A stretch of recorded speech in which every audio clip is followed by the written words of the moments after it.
हाँ जी, good morning. हाँ जी बच्चे, आज हम वही चैप्टर कोऑर्डिनेट ज्योमेट्री की बात करेंगे। कोऑर्डिनेट ज्योमेट्री कौन सा चैप्टर है? चैप्टर 7। हमारी पहली एक्सरसाइज होगी थी, इंट्रोडक्शन होगी थी। अब हम बात करेंगे एक्सरसाइज 7.2 की। बेटे एक्सरसाइज 7.2 में था क्या? एक्सरसाइज 7.2 में ना आपको सेक्शन फॉर्मूला लिखवाया था, याद करो। मैंने इंट्रोडक्शन में सेक्शन फॉर्मूला बताया था। सेक्शन फॉर्मूला कितने टाइप के होते हैं? 2 टाइप के। कौन कौन से? Internal and external. सुनो जरा, दोबारा बता रहा हूं। सेक्शन फॉर्मूला कितने टाइप के होते हैं? 2 टाइप के, इंटरनल, एक्सटर्नल। ज्यादातर जो आपके यूज होगा वो इंटरनल सेक्शन फॉर्मूला। नाम से क्लियर है, सेक्शन में डिवाइड कर रहा है। किसी भी लाइन को या किसी भी चीज को वो सेक्शन में, पार्ट में कट कर रहा है, तो वो क्या हो जाता है? Section formula. Internal and external 2 type का है, इंटरनल एंड एक्सटर्नल। अब बात करता हूं इंटरनल की। तो इंटरनल में क्या? मान लो पॉइंट ए एंड बी, बात हो रही है इंटरनल सेक्शन फॉर्मूला की, ए और बी। बेटे ए पे x1 और y1 2 पॉइंट गिवन होंगे, और बी पे भी ऐसे ही x2 and y2 2 point given होंगे। अब सोचो जरा, इंटरनल अंदर से कहीं ना कहीं कट कर रहा होगा, ठीक है। अंदर से कट करने का मतलब ये है कि ये वाला पार्ट, मान लो इसको मैंने P नाम दे दिया, तो A से P वाला पार्ट, इसको काम कर दिया हमने M रेशो N में। मतलब यहां जैसे हम बात करते हैं ना, एग्जाम्पल मैं दोबारा देता हूं। मान लो मैंने 4 है, कोई 4 है, 4 को मैंने बोल दिया आपको डिवाइड करो भाई, तो आप क्या करोगे? या तो 1:3 में करोगे, 1 पार्ट 1, 3 पार्ट 1, या क्या करोगे 2:2 में, या क्या करोगे 3:1 में। यही करोगे ना, और तो कुछ नहीं हो सकता। हाँ, आपके दिमाग में आ रहा है सर ये भी तो हो सकता है 0:4 में कर दें या 4:0 में कर दें। हाँ बिल्कुल हो सकता है, आप कर सकते हो ऐसा, ठीक है। तो वही बात कह रहा हूं, हम एक पार्ट को नाम देते थे m का एंड सेकंड पार्ट को नाम देते थे n का। a से b तक जाने में मतलब उसको p पॉइंट पे कट कर दिया। p पॉइंट पे कट करने का मतलब ये है a से p तक एक पार्ट और p से b तक दूसरा पार्ट। तो इसको हम जो फॉर्मूले के हिसाब से सोल्व करते हैं वो ये होता है कि इसको हम इससे मल्टीप्लाई करते हैं एंड यहाँ P पॉइंट फाइंड आउट करने के लिए, कौन सा point? P point find out करने के लिए हम इसको सोल्व कैसे करते हैं? mx2 plus nx1 upon m plus n। ये फॉर्मूला मैंने बताया हुआ है, दोबारा रिपीट कर रहा हूं। my2 plus ny1 upon m plus n। Simple. अब अगर बात करते हैं एक्सटर्नल की, तो एक्सटर्नल में क्या आ जाएगा? सिर्फ साइन का फर्क आता है, माइनस आ जाएगा। मेरे कहने का मतलब ये है बेटे mx2 minus nx1 upon m minus n and my2 minus ny1 upon m minus n। ये आपका फॉर्मूला है, कौन सा? जो आपका 7.2 में पूरी एक्सरसाइज में टोटली यूज होगा। तो अच्छे से इसको दिमाग में बिठा लो और फिर हम क्वेश्चन स्टार्ट करते हैं। देखो बेटे, चल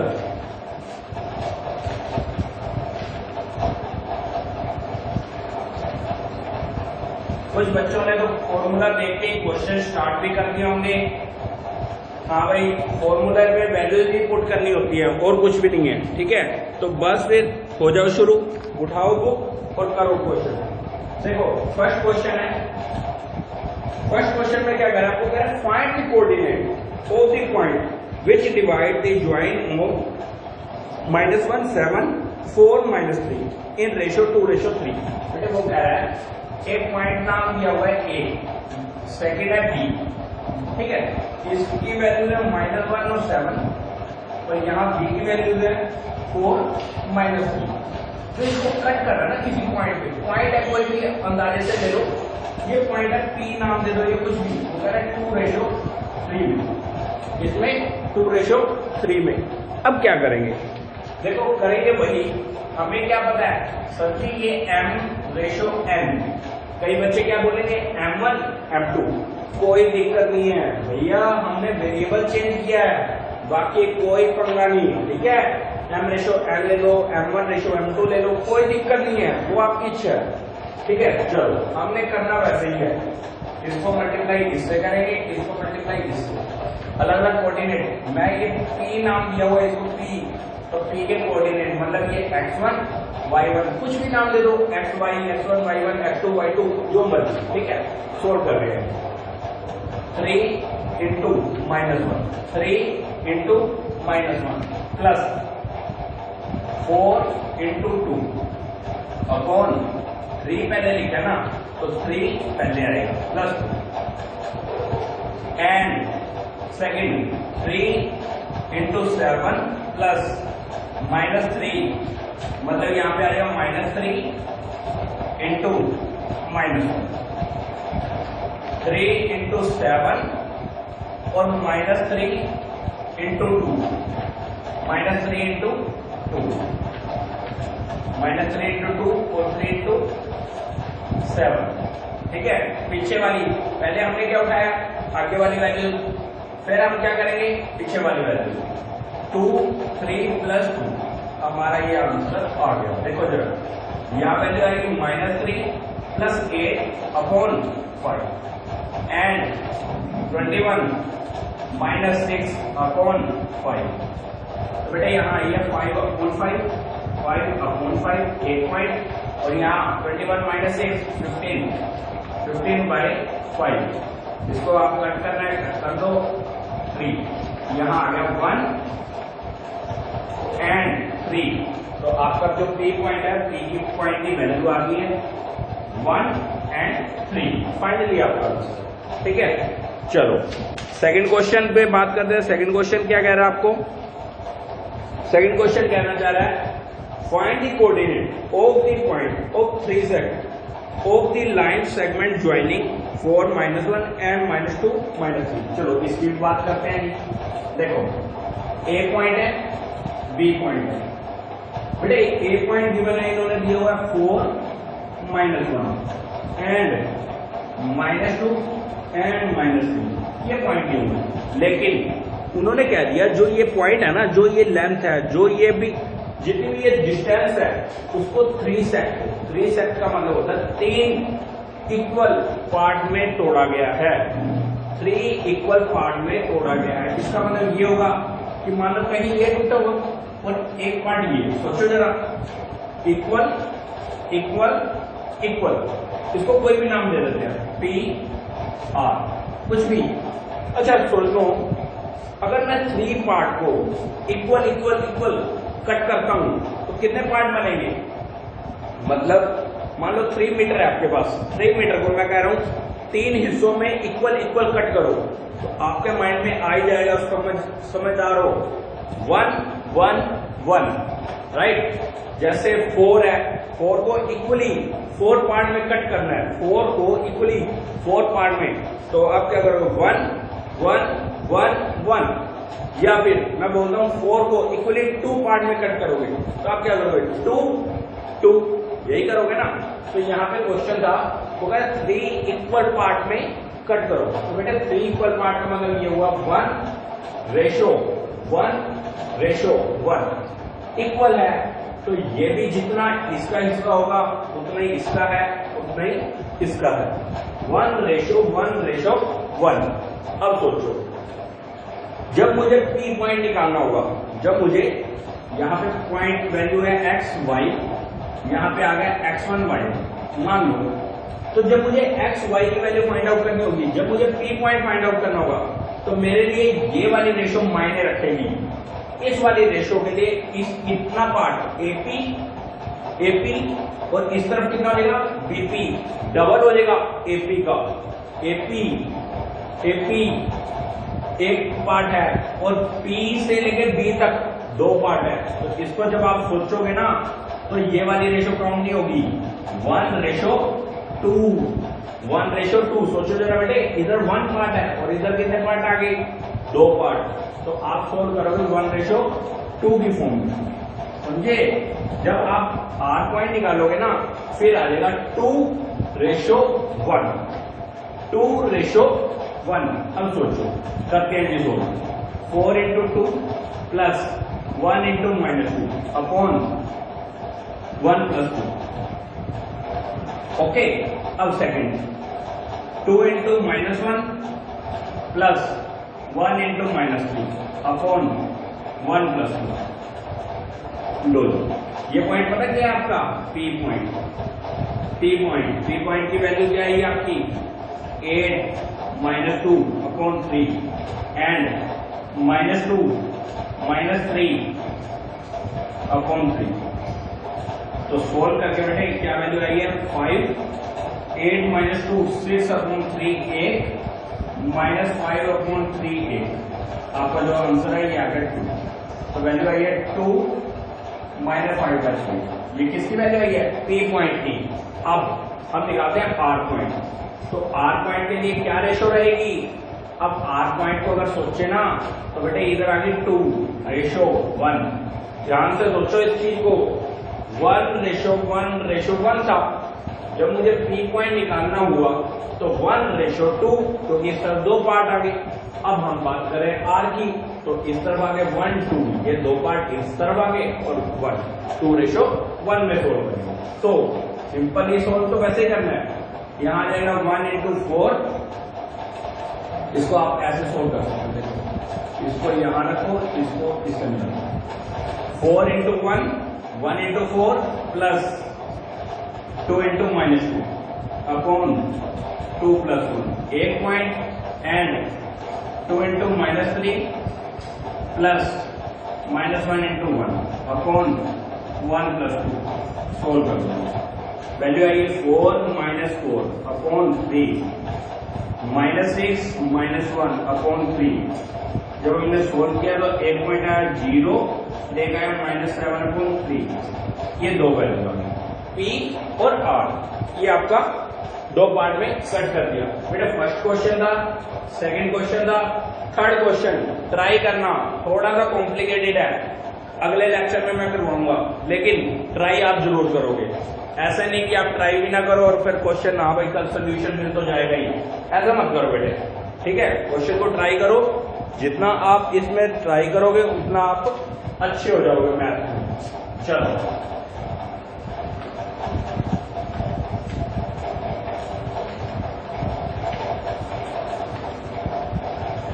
अपना जैसे जैसे जो चैप्टर होता जा रहा है अपना सेंड करते रहा करो। वर्क आप डिले मत किया करो उस चीज को, ठीक है? डेली के डेली काम करा करो और जो चैप्टर आपके करवानी है उसको ज्यादा प्रैक्टिस करो। एक्स्ट्रा क्वेश्चन उठा लो, इसके एग्जाम्पल कर लो, मैक्सिमम से मैक्सिमम क्वेश्चन उठा लिया करो। ठीक है बेटे? चलो अब इसी का ही थर्ड क्वेश्चन था। थर्ड क्वेश्चन आप खुद करोगे, अगले लेक्चर में मैं करवाऊंगा। फोर्थ क्वेश्चन, फोर्थ क्वेश्चन में क्या कर रहा है? क्वेश्चन है find the ratio in which the line segment joining the point दिए हुए is divided by this. Point कह रहा है ए से लेके बी तक, ए कितना है? -3 और 10, -3 10 एक पॉइंट, और बी पॉइंट है 6 -8। वो कह रहे हैं इसको बीच से कहीं ना कहीं कट कर रहा होगा, कट कर रहा है -1 और 6 पे, -1 और 6 पे। बिल्कुल सेंटर से मिड पॉइंट से नहीं बोला, लेकिन वो कह रहा है कहीं ना कहीं कट कर रहा है। इसके ये जो कट कर रहा है ना वो कहाँ पे कट कर रहा है और ये पॉइंट किस रेशो पे आए हैं वो रेशो फाइंड आउट कर दो। वो कह रहा है ये ए बी लाइन कहीं ना कहीं एक पॉइंट पे कट कर रही है, उस पॉइंट की पॉइंट गिवन है -1 और 6। वो कह रहा है उसके रेशो हमें बता दो।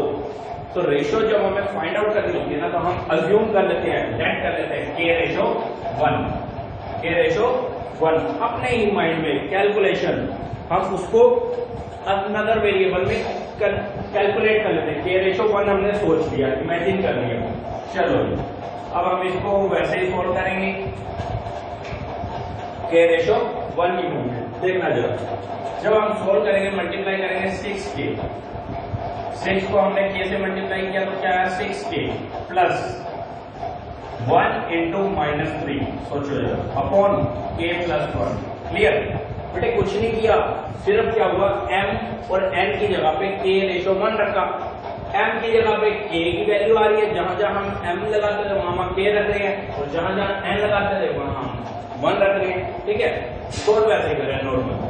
अब देखो हम क्या ये पॉइंट निकालते थे, मतलब जब सोल्व करते थे ऐसे कैलकुलेट करके ये पॉइंट आ रहे होते थे, ये पॉइंट हमें डायरेक्ट गिवन है, हम क्या करेंगे कंपेयर करा देंगे। चलो अब देखो दूसरा पॉइंट अगर हम सोचे तो -8k plus 10 upon k plus 1 यही आएगा। अब क्या करो, इसे कंपेयर करो, 6k -3 upon k plus 1 -8k plus 10 upon k plus 1। ये दो पॉइंट हैं, इन दोनों पॉइंट में से किसी भी एक पॉइंट को आप कंपेयर करा दो। 6k -3 upon k plus 1 equal -1। बेटे क्रॉस मल्टीप्लाई कर दो इसको, यहाँ पे आएगा 6k -3 equal minus into k plus 1। सोचो जरा, हमने कर दिया 6k -3 इक्वल -k -1। k वाली टर्म एक तरफ ले आओ, k वाली टर्म एक तरफ ले आओ, 6k plus k equal -1 plus 3। Clear? Variable वाली एक तरफ कर ली हमने, कांस्टेंट वैल्यू एक तरफ कर ली। ठीक है, चलो 7k इक्वल 2, तो k इक्वल टू 2 अपॉन 7।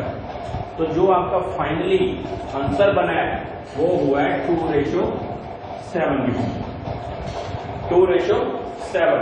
अगर आपने प्रूव करना है, चेक करना है, तो k की वैल्यू सेकंड वाले में पुट करा देना, 6 आना चाहिए। चेक करके देख लेना अगर करना चाहते हो तो। वैसे उन्होंने सिर्फ रेशो पूछी थी, हमने रेशो बता दिया। चलो कोई बात नहीं, रेशो पूछी लेकिन हमें कोऑर्डिनेट भी हम चेक कर लेते हैं, कोई बात नहीं। देखना 6 की जगह पे k की जगह पे रेशो रख दो, 2/7 -3 अपॉन 2/7 प्लस 1 एक पॉइंट, और दूसरा पॉइंट आया -8 2/7 प्लस 10 अपॉन 2/7 प्लस 1। ये है दूसरा, सोल्व करो ये 12 -21 अपॉन 7 2 प्लस 7 अपॉन 7 7 से 7 कैंसिल। ऐसे ही यहाँ पे -16 प्लस 70 अपॉन 7 2 प्लस 7 अपॉन 7 7 से 7 कैंसिल। यहाँ पे वैल्यूज आएंगी 12 -21 -9 अपॉन 9 एक पॉइंट, और दूसरा पॉइंट है 70 -16 कितना होगा 4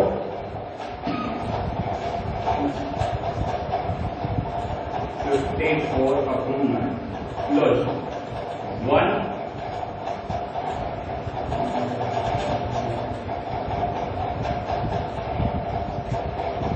तो आपका जो फाइनल आंसर है -1 और 6, ये आपके पॉइंट आ गए। देखो जरा मैच कर लो, -1 और 6 यही तो थे, तो यही आपकी आ गई है। ठीक है, आपने वेरीफाई कर लिया, दोनों k की वैल्यू दोनों में पुट करा दी, तो k का जो फाइनल आंसर हुआ रेशो वो क्या है 2:7।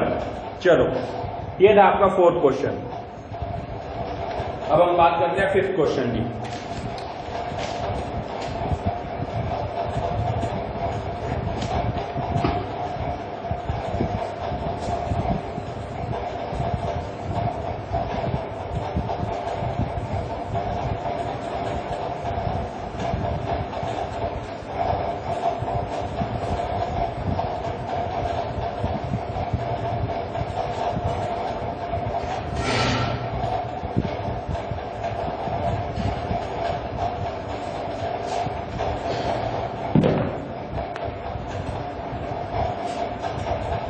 फिफ्थ क्वेश्चन भी सेम टू सेम है, सिर्फ वो क्या कह रहा है एक्स एक्सिस पे। एक्स एक्सिस का मतलब y की वैल्यू 0, मतलब फिफ्थ क्वेश्चन एक लाइन है a से b, a की वैल्यू है 1 - 5 एंड b की वैल्यू है -4 और 5, -4 एंड 5, ये पॉइंट है, हमें नहीं पता भाई, लेकिन वो कह रहा है एक्स एक्सिस पे है। एक्स एक्सिस का मतलब इतना कंफर्म है कि y की वैल्यू 0, तो हम एक पॉइंट को ले लेते हैं x और दूसरे को 0। पॉइंट रेशो नहीं गिवन, तो k रेशो 1 लेकर सोल्व करेंगे नॉर्म वैसे ही जैसे अभी 2 मिनट पहले किया हमने। सोल्व करो भाई, -4k plus 1 upon k plus 1, simple वैसे ही, and 5k -5 upon k plus 1। 2 point आ गए। अब पहले पॉइंट को x के इक्वल और सेकंड पॉइंट को 0 के इक्वल रख दो। -4k plus 1 upon k plus 1 equal x and 5k -5 upon k plus 1 equal 0। अब बेटे यहाँ पे हमें सोल्व करने के लिए मुश्किल है, क्यों? क्योंकि यहाँ k और x दोनों ही अननोन नंबर है, दोनों ही अननोन वेरिएबल हैं। हमें कोई भी एक वेरिएबल होता तो हम सोल्व कर देते हैं, जैसे कि यहाँ पे इसे क्रॉस मल्टीप्लाई कर दो, 5k -5 इक्वल टू 0। बेटा 5 को उधर है जो वही वेरिएबल एक तरफ, कांस्टेंट वैल्यू एक तरफ, तो k की वैल्यू क्या आ गई है 1, k की वैल्यू क्या आई है 1 आने का मतलब ये है 1:1, 1/1, कोई दिक्कत नहीं है ना। तो k की वैल्यू आ गई 1:1। अब पुट करा दो यहाँ पे, -4 × 1 + 1 अपॉन 1 + 1 इक्वल किसके, x के, इक्वल किसके है x के। तो यहाँ पे वैल्यू आई -4 + 1 अपॉन 2 x।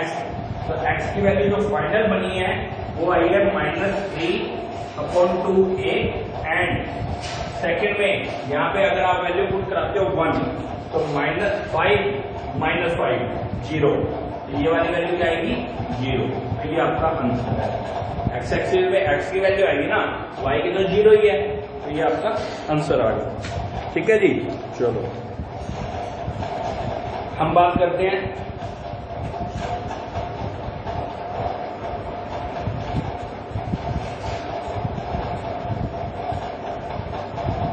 कर लेते हैं 8 क्वेश्चन की, थोड़ा सा अलग है। 7th क्वेश्चन खुद ट्राई करोगे, 8th क्वेश्चन 9th खुद ट्राई करोगे, 10th क्वेश्चन मैं करूंगा, 8 और 10th करवाऊंगा। ठीक है बेटे, जो क्वेश्चन नहीं होगा आप मेरे को व्हाट्सएप पे पूछ सकते हो। 8 एंड 10 क्वेश्चन।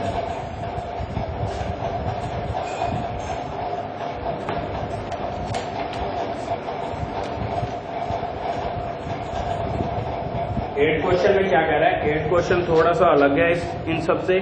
8 क्वेश्चन में कह रहा है if a and b are point given है, find the coordinate of p such that AP equal 3/7 AB।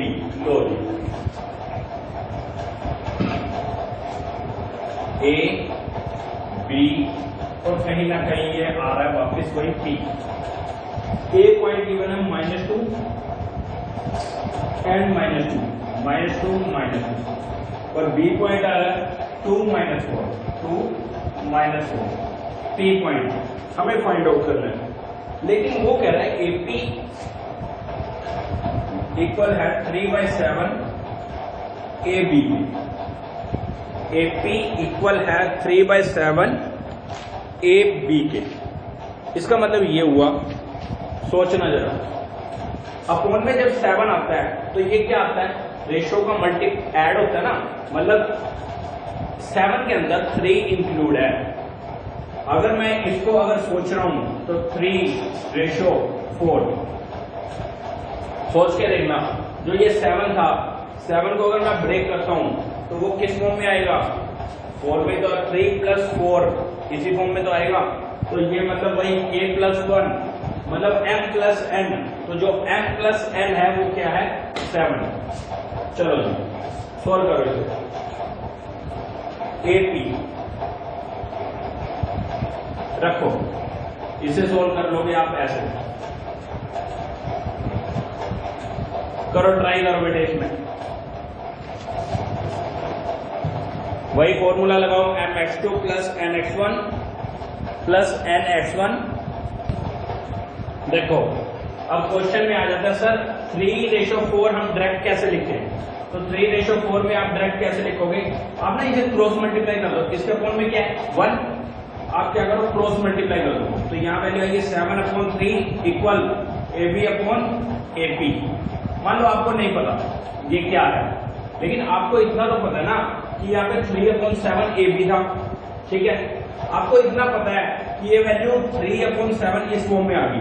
अब सोचो 7/3, इसको मैं आगे कर रहा हूँ, 7/3 इक्वल AB, A से लेके B को मैं कैसे लिख सकता हूँ, AP प्लस BP लिख सकता हूँ। सोचना जरा,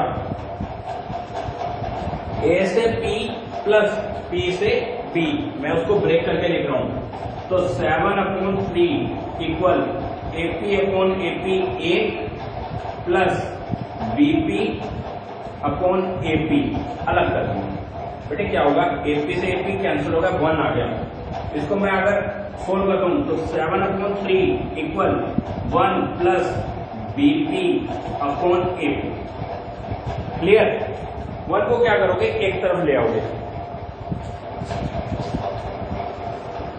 देखना जरा,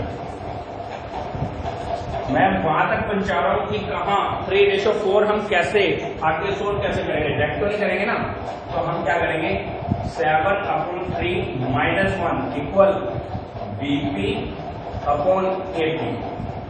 जिसका अपॉन में 1 है एलसीएम ले लो 3, 7 माइनस 3 इक्वल BP/AP।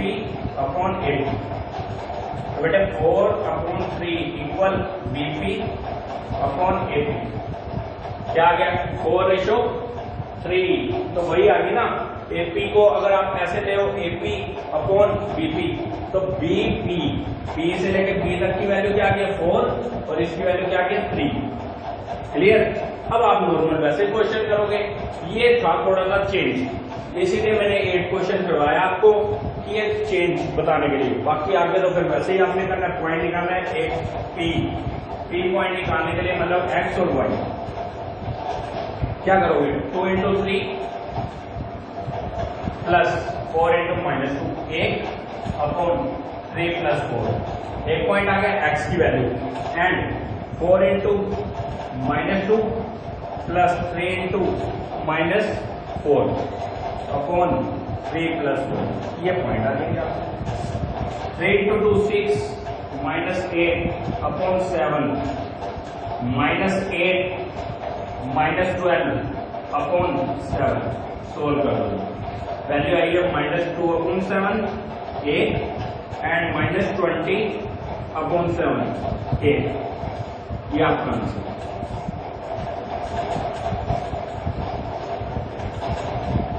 चलो ठीक है, नोट कर लो फटाफट, शाबाश।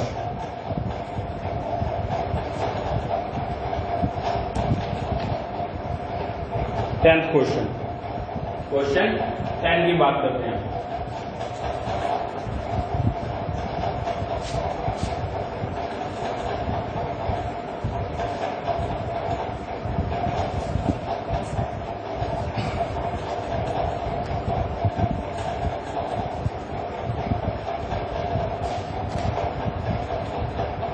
क्वेश्चन 10 में क्या कर रहा है, कह रहा है find the area of rhombus if its vertices are 3 0 4 5 -1 4 and -2 -1 taken in order. Taken in order का मतलब एक ऑर्डर में ही आपने लेना है इसको, आपने ऑर्डर नहीं तोड़ना, समझ रहे हो। अब सोचो, मान लो एक ये पॉइंट है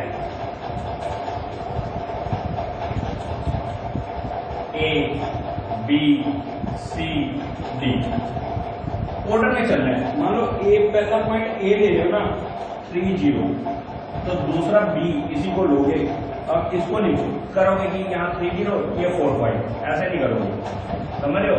एक ऑर्डर में सिस्टमैटिकल तरीके से चल रहा है, -1 और 4 -2 -2। बेटे जब भी रोम्बस का एरिया निकालना ना, तो एरिया ऑफ रोम्बस का फॉर्मूला क्या होता है, प्रोडक्ट ऑफ डायगोनल। जो एरिया ऑफ रोम्बस का फॉर्मूला क्या हो जाएगा, half into product of length diagonal की। अब मतलब यहां से लेके ए से सी एंड बी से D, area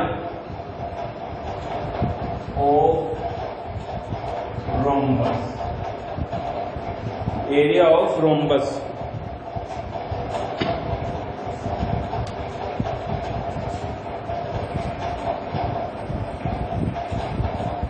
equal 1/2 into product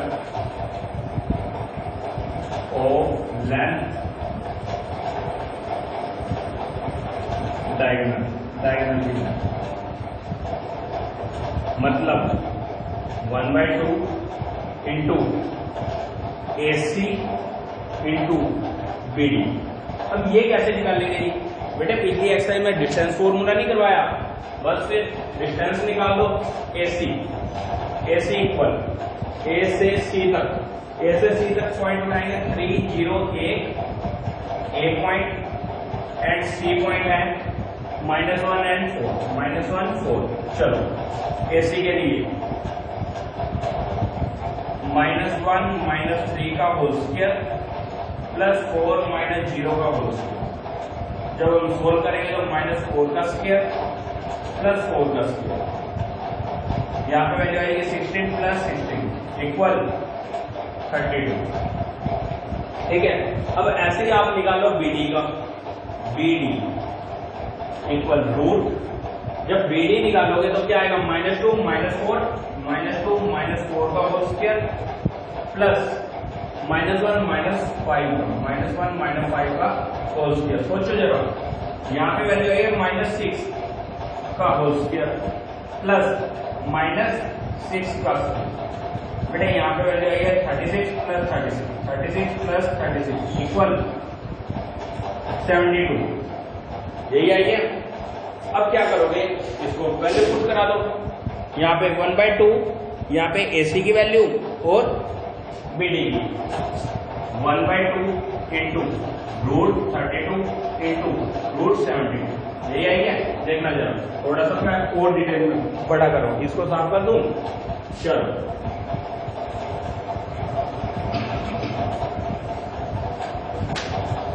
1/2 into √32 को क्या लिख सकते हो,